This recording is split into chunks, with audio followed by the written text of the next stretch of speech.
Hello. This video is what I think about the military-industrial complex. Okay, we need to spend a lot less money on our military. I don't know how much we spend, but everybody knows it's a whole bunch of money. We have got 40,000 troops, American troops in Korea. That's a waste of money. I say we bring them all home. We don't need any of those suckers.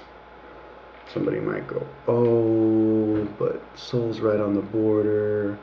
North Korea's got a 1,000,000-man army. They're going to come and take over Korea. No, they're not. You can't do that. We've got aircraft carriers that'll be there in a day that could kick their ass. Just bomb them. Bomb all the troops. Snipe all the troops. It's not going to happen. Bring them home, all 40,000 of them.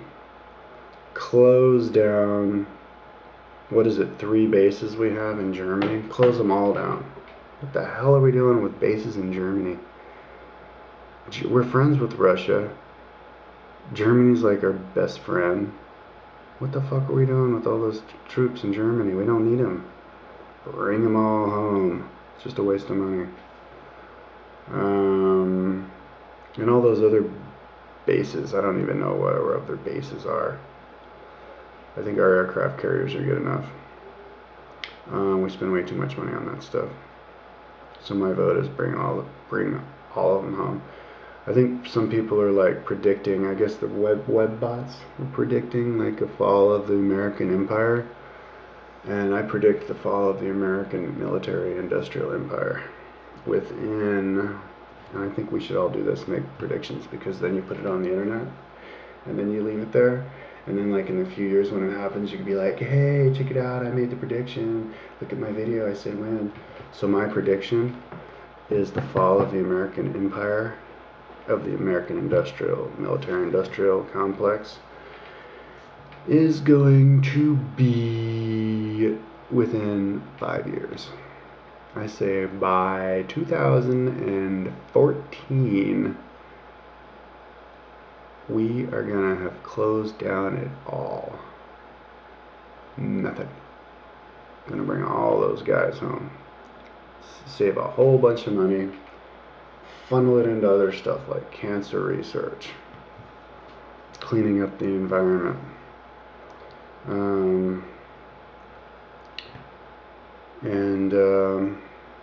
Then I guess if you're still freaked out about terrorists nuking your country, then we can, we'll just spend some of that extra money on fortifying our borders.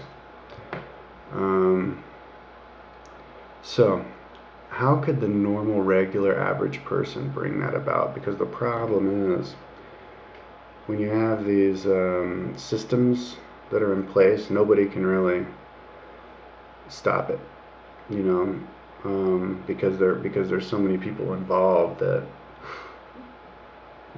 there's just, I guess everybody has decided it's like some kind of mass consciousness thing. There's so many jobs and so many everything. It's just like overwhelming for anybody to try and take on. You know, oh, where are we going to get these other jobs? I think we need to open up, start new industries that are based off of small scale so that people can be self-employed, working for like ultra rich people, because there's lots of ultra rich people who have plenty of money to throw away, working for them, doing things, helping them,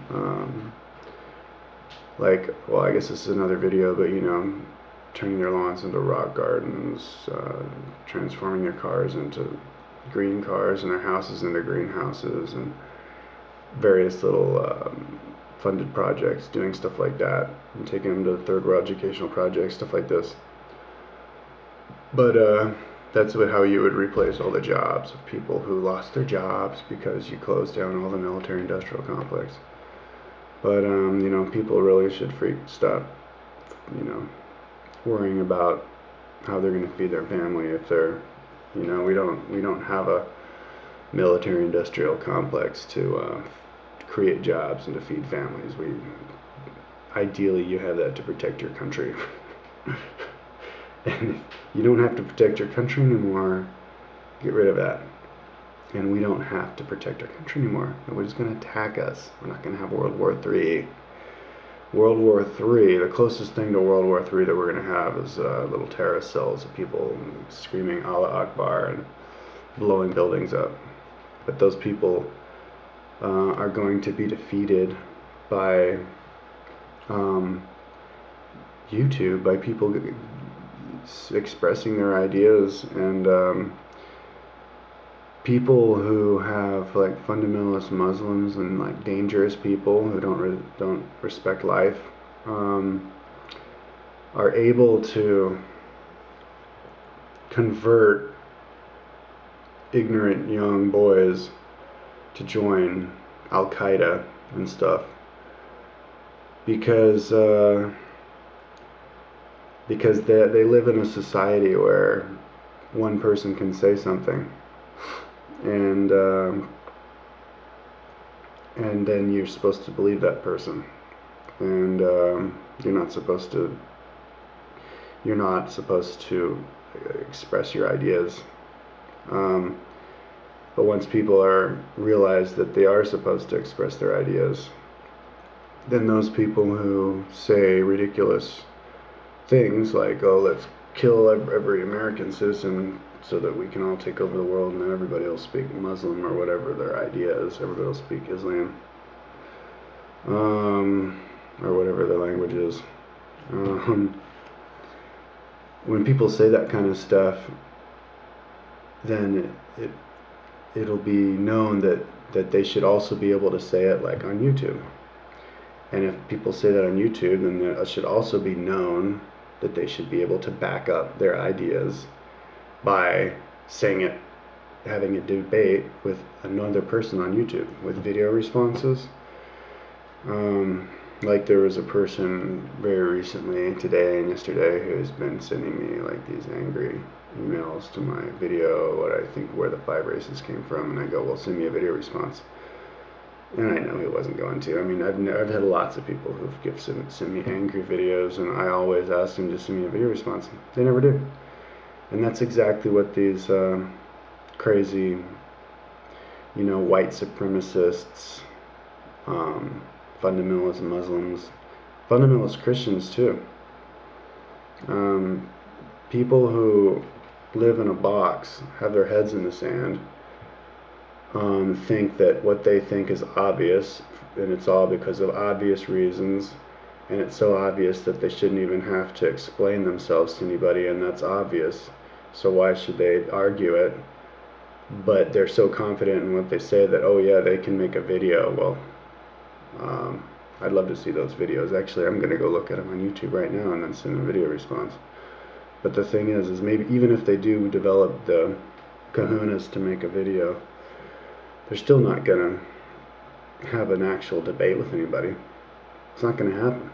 And if they do, that'll be fun. It'll just be fun and funny to watch them try to say stuff that isn't true, and then, put words in your mouth, and it's just going to become blatantly obvious to everybody who watches them that they're just full of shit. And so that's what's going to kill the enemies in World War III, the terrorists and the Muslims. It's just everybody speaking their mind. And then the people in their countries, like a prospective Al-Qaeda trainee, some 15-year-old kid who's watching the internet and sees all these people's ideas on the internet, and then they go and they listen to their guys spew out all this shit, but yet not allowing them to talk. But then the next day they're encouraged to speak their mind on YouTube to everybody, and then what are you going to choose?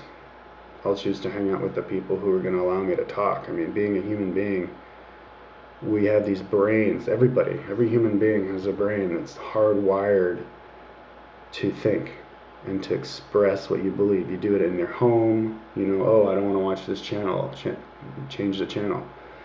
You do it on the soccer field. Pass me the ball.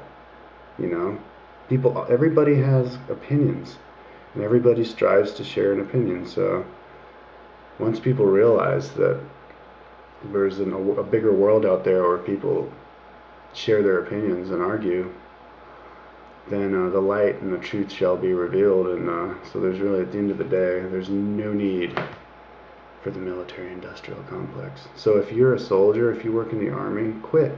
Don't join the army. We don't need soldiers. Seriously, quit. I would never join the army. We don't need it. We don't. Okay, that's it.